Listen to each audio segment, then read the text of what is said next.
Hello everyone, ওগো বিদেশিনীর আরও একটা নতুন ব্লগে আপনাদের ওয়েলকাম। আশা করি আপনারা সবাই খুব ভালো আছেন। আজ 1 এপ্রিল, গরম একটু একটু করে বাড়ছে। টেম্পারেচার 15 থেকে 17-র মধ্যে ঘোরাফেরা করছে। সকালবেলা উঠে ঘরে জানলাটা খুলে দিই।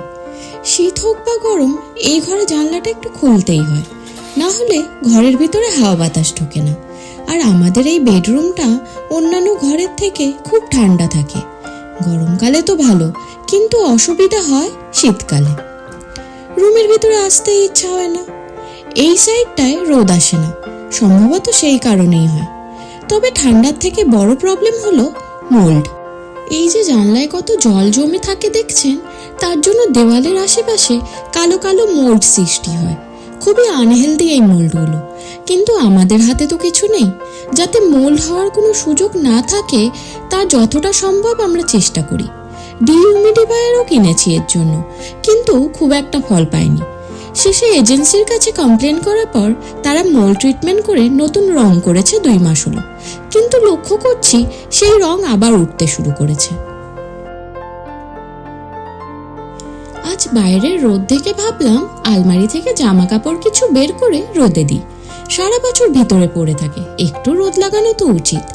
আমার লিভিং রুমের জানলাটা বেশ বড় আর বেশ রোদ আসে। তবে কিছুদিন পর সামনের গাছগুলোতে পাতা চলে এলে আর এত ভালো রোদ পাওয়া যাবে না। তাই এই সুযোগ সব জামা কাপড় রোদ লাগিয়ে নেওয়ার। জামা কাপড়গুলো রোদে দেওয়ার পর দেখছি রোদ মেঘের সাথে লুকোচুরি খেলছে। আসলে আজ রোদই আমাকে এপ্রিল ফুল বানানোর চেষ্টা করছে। এমনি এই দেশের ওয়েদারে কোনো ভরসা নেই, কখন দেখবো চড়া রোদ বেরিয়েছে, আবার হঠাৎ করে কখন যে বৃষ্টি শুরু হয়ে যাবে বলা যায় না। তবে এই কদিন বৃষ্টি হয়নি, মাঝে একদিন মেঘলা ছিল, কিন্তু এই গত 2 সপ্তাহে ভালোই রোদ বের হচ্ছে প্রায় প্রতিদিন। আমার মনে হচ্ছে এই বছর বেশ ভালো গরম পড়বে। এই শীতের দেশে গরম পড়লে খুব কষ্ট হয়, তাই ফ্যানটা বাইরে বের করে রেখে দিয়েছি, দরকার পড়তে পারে। কাল অ্যালোভেরার পাতা নিতে গিয়ে দেখলাম আমার এই ছোট্ট গাছটার পাতাগুলো পোকায় খেতে শুরু করেছে। এত রাগ হলো, পোকাটাকে দেখতেও পেলাম, কিন্তু আবার কোথায় যে লুকিয়ে গেল খুঁজেই পেলাম না। ভেবেছি আজ খুঁজে ওটাকে বাইরে ফেলে দেব, না হলে ও আমার সব গাছগুলোকে নষ্ট করে দেবে। এই যে গাছটা, এটা ধনে পাতার মতো দেখতে হলেও এটা সেলেরি পাতা। সেলেরি স্টক এনেছিলাম খাবো বলে। ডাঁটাগুলো নিয়ে নেওয়ার পর ওর গোড়াটা এরকম জলে দিয়ে রেখেছিলাম, তার থেকে এত শিকড় হয়ে কি সুন্দর পাতা হয়েছে। আরও একবার এরকম হয়েছিল, ভেবেছিলাম মাটিতে বসিয়ে দিই আরও ভালো হবে, কিন্তু সেটা মাটিতে বাঁচেনি। তাই এবার ঠিক করেছি এভাবে জলেই বড় করব। এত শিকড় হয়ে গেছে যে প্রায় 2 দিন ছাড়াই জল দিতে হয়। কখনো সেলেরির পাতা রান্নায় ইউজ করিনি, এডেবল কিনা খোঁজ নিয়েছি। এবার ভাবছি কোনো একটা রান্নায় ব্যবহার করব। এর সেন্টটা ধনে পাতার মতো হলেও অতটা স্ট্রং না। ব্রেকফাস্ট সেরে কাজগুলো একে একে করে নিলাম।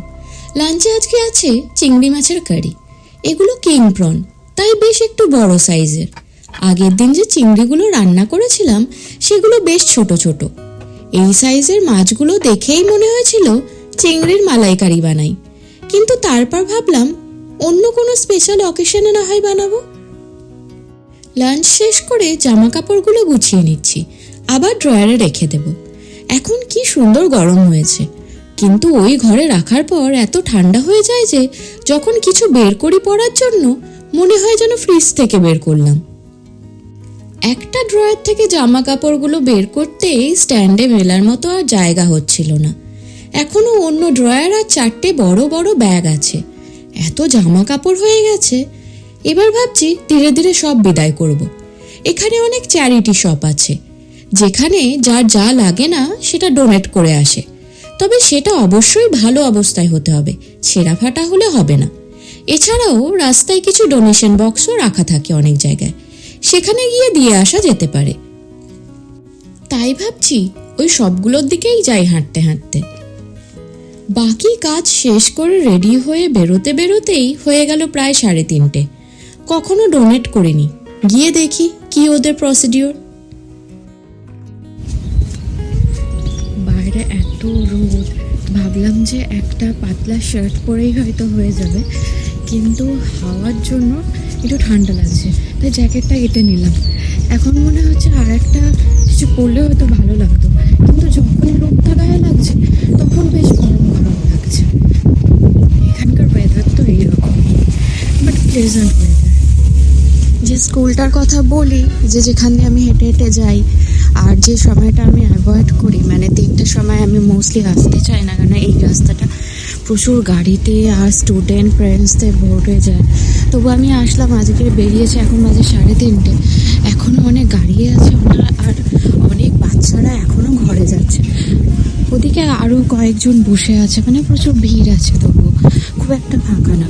আরও কিছুক্ষণ পর গেলে, মানে ওই 4:30-5টার সময় করে গেলে তখন খুব খালি হয়ে থাকে এই রাস্তাটা, বেশ ভালো লাগে। আর আরেকটু আগে গেলে তো এই ভিড় ঠেলে ঠেলে যেতে অসুবিধা হয়ে যায়। বাচ্চারা তো হাসি ঠাট্টা আড্ডা করতে করতে, আর রাস্তাটা খুব সরু, এখানে যেতে অসুবিধা হয়। প্রথম যখন এই রাস্তায় এসেছিলাম, কিছুটা দূর আসার পর ভয়ে চলে গেছিলাম, ভাবলাম কি জানি কোন রাস্তার মধ্যে যাচ্ছে, অন্ধকার, কেউ নেই, ফাঁকা। আর এখন এই রাস্তাটাই আমার রেগুলার যাতায়াতের পথ হয়ে গেছে।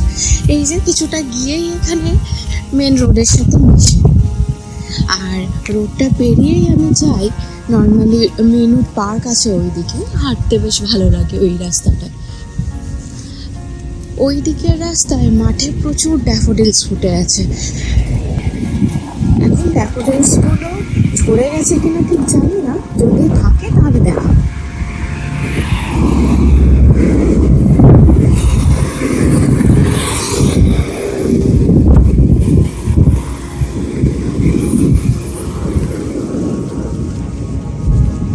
হ্যাঁ, এখনো আছে, কি সুন্দর রাস্তাটা লাগে। এই যে দেখাচ্ছি, ড্যাফোডিলসগুলো নিজে থেকে একা একাই হয়ে আছে, কেউ বসায় না। কদিন আগে এখানে ক্রোকাস ফুটেছিল, ক্রোকাসের সিজন চলে যেতে এই ড্যাফোডিলসগুলো এসেছে।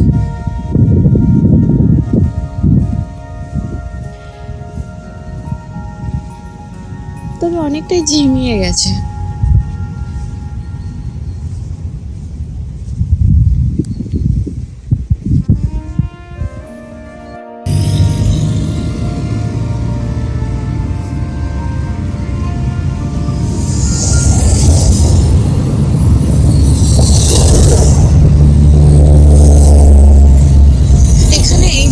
কোনো ট্রাফিক সিগন্যাল নেই, তবে ওই যে হলুদ রঙের লাইটটা ব্লিঙ্ক করছে, এটার মানে হচ্ছে এখানে প্রায়োরিটি হচ্ছে যারা হেঁটে যাচ্ছে বা যারা রোড ক্রস করবে।